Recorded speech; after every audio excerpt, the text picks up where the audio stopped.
It's me, Brian Styles. I'm back because we have a great interview coming up right now. Melanie Martinez decided to stop backstage. How are you? I'm good. Thank you so much. Thank you so much for stopping by. Thanks for having me. You ready to take the stage in a little bit? Yeah, absolutely. Yes? Super excited. All right. Have you ever been to this area before, Hudson Valley? No, I haven't. Have you ever been to New York before? Yeah, I'm from New York. Okay. Yeah, Long Island, yeah, right? I'm from Long Island. Island. I didn't know if you came this far north. We came from the city actually. We drove in. So.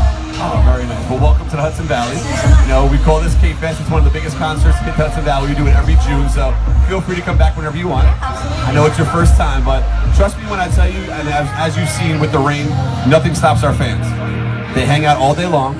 Doesn't matter, ponchos or not, they're going to have fun, whether it's rain or shine, and they can't wait for you. I know you have a big, big fan base. Look at everyone's sitting here taking pictures, clapping for you. Look at that. We're all here just to see you. How does that make you feel to know you have... I mean, I feel like I'm at home whenever I see familiar faces from like shows, and, you know, people from who come to meet and greets and stuff. It's going to be a lot of fun. I'm super excited. You actually run into people that you know from home? Yeah, well, not from home, but I actually ran into someone that I met at a meet and greet at a show, at one of my shows. That's awesome. So yeah, that's really cool to like, I just feel at home, you know? Like, Great. Cool. Yeah. How does it make you feel to have that much love from your fans?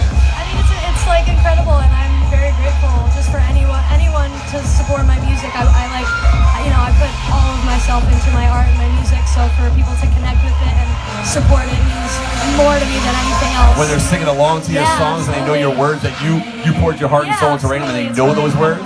Yeah, that's great. Really well, I know you already released an album, and that you're in the early stages of a second album. You come out with them pretty quick, huh? You know?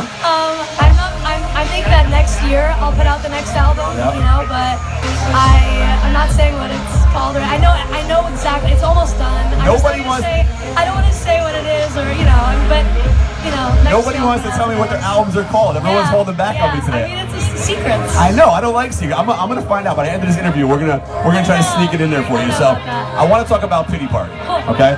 Because I've noticed lately that a lot of young artists. You're only 21 years old, right? 21. Okay.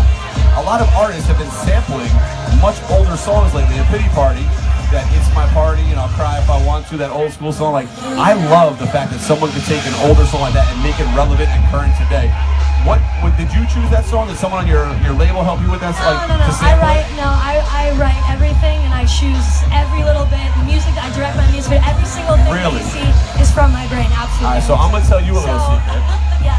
I used to love that song growing up. It's My Party, and I'll Cry If I Want To. I mean, I really, So when we started playing your song, I'm like, what a sample to use. Like, who thinks to use that kind of sample? And that just shows your creativity. That's such an amazing thing to do. So do you get your inspiration from older music? Like, where do you get your inspiration from? Well, for that song, I wanted to write about no one showing up to my birthday party, and since it's like, it's about Crybaby and her story, so, I wanted it to be about no one showing up to her birthday party, and I was looking through, like, music from the 60s and, like, the 50s, and, like, like It's My Party is just like it's just like talks to everybody. Yeah, it's just a classic song, and it really was inspirational in that moment. And I thought that it would be perfect to write a song about no one showing up to my birthday party and sampling. Did no one show up to your birthday party? No. Okay, I just want to make sure. Crybaby's story. Yeah. Okay, I just want to make sure that you didn't have a party like you were by yourself or something. Because I guarantee there's a lot of fans here that would show up to your birthday party right now. Please do. So, yeah, that'd be fun. Now I know you also opened up for Adam Lambert. Right? Yeah, How was that working with him? Yeah, he's really sweet and like really amazing and an incredible performer. It was really like inspirational, being on tour with him. Ever think about doing any work? I don't have any like plans for collaborations with anyone really. Really? I don't know. I feel like because my music is so specific and it's so story based, it's kind of hard to like have a featured artist come on like my album or something unless I'm introducing them as a character in this world that I'm trying to create. Trying to create a little world? Yeah, I mean, like, Crybaby lives in this town. I'm not gonna say what the town is called or anything because I'm still figuring all of that out, but she lives in this town, and the second album, it's about this one place in this town that she lives in that she goes to, and it's her experience through this one place, and it's introducing other characters and stuff like that too. So she's like the narrator of the second album. Now, was this coming from a personal experience, or is this a made-up character? Like how? Crybaby is a character that I created based off of myself. When I was younger, I was super emotional. I still am. I cry over like the smallest things, but I'm just really emotional, and when I was younger I got picked on for it a lot, and I was told, you know, my whole entire life that like being emotional is like a weakness. So with Crybaby I wanted to like, you know, make the word crybaby or the name crybaby into a compliment rather than an insult, you know. So that was kind of the goal of the album, and you know, over time I kind of got past all of my insecurities of being super emotional, taking things super personal. So it's funny that you bring something like that up, because Justin Timberlake actually just recently won an award, and as he was accepting an award, he talked about how he got picked on when he was younger, and look at him now and how successful he is and how everybody pretty much in the world loves him. And part of the speech was said, it's okay to be different.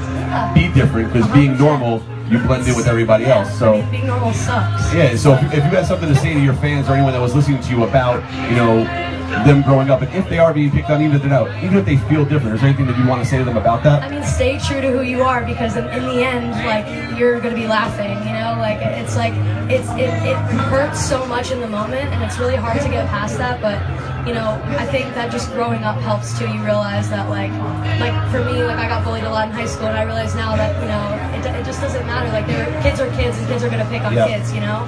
And like as an adult, I realized that, but when you're a kid, it's so hard to see past that. And that's what you always have to tell them is, you know, get that. Demi Lovato is big against that, you know, telling people to move past that. So, I also know you're getting ready to go on tour. You're allowed to talk about that. We talk about the tour. Yeah, I mean, like I'm going on actually a couple of tours this year. I'm going on an Australian tour in August, and Spain, November. Spain? Yeah, so in November I'm going to Europe, so I'm doing like a Europe run. That's gonna be really fun. Yeah? Any particular place you're most excited to go that you've never been before, that you're looking forward to performing with? I'm looking forward to going to Italy, to Milan. That's gonna be really exciting. A lot of shopping? Yeah, a lot of shopping. Yeah, a lot of shopping, I was gonna say. And I'm excited for Amsterdam again. I went last Europe run, but it's really beautiful there, and everyone is so kind to each other, and the Netherlands is just like a magical place, you know, so. You have to tell me about it, I've never been there, so. Really beautiful. Next time you come back here, you have to tell me about the trip, and then, you know, maybe I'll get to go one day too, so. Any future, you know, projects or things that you want to desire to do? Fashion maybe? I see you're very fashionable. In the future. I don't know, yeah, very maybe fashionable. In the future. I'm just kind of like having fun creating, you know, and like finishing Crybaby's story visually and putting out all the music videos, stuff like that. Like just the fun stuff So for the rest of this year. how much forward do we have to look to Crybaby to complete the story? We're getting ready for the second album. Okay, so well, the second album is next year, but the ending of this year is going to be like all of Crybaby's like. So we're gonna know everything about Crybaby by the end of this year. By the end of this year. Yeah. Second album Next year. won't be about Crybaby? It's Crybaby is a character in the next album, but she is a narrator. Gotcha. So it's going to be less about her personal life, her family life. It's going to have a little bit of that just to give you like kind of like context of like what's happening in her life too, but it's going to be more about her telling the story of other characters in this place. Hey, if you want to know what's going on with Crybaby and Melanie Martinez, stay tuned, because the album's going to keep coming. She's going to keep telling her story. So thank you so much for coming. I said, make some noise for Melanie Martinez. Come on. Thank you so much. All right, well, enjoy the stage. All right, and I know you ladies are going to go out there and watch her, right? All right, we are performing live and talking live backstage with Melanie Martinez live at Kfest 2016. Thank you so much. Yeah,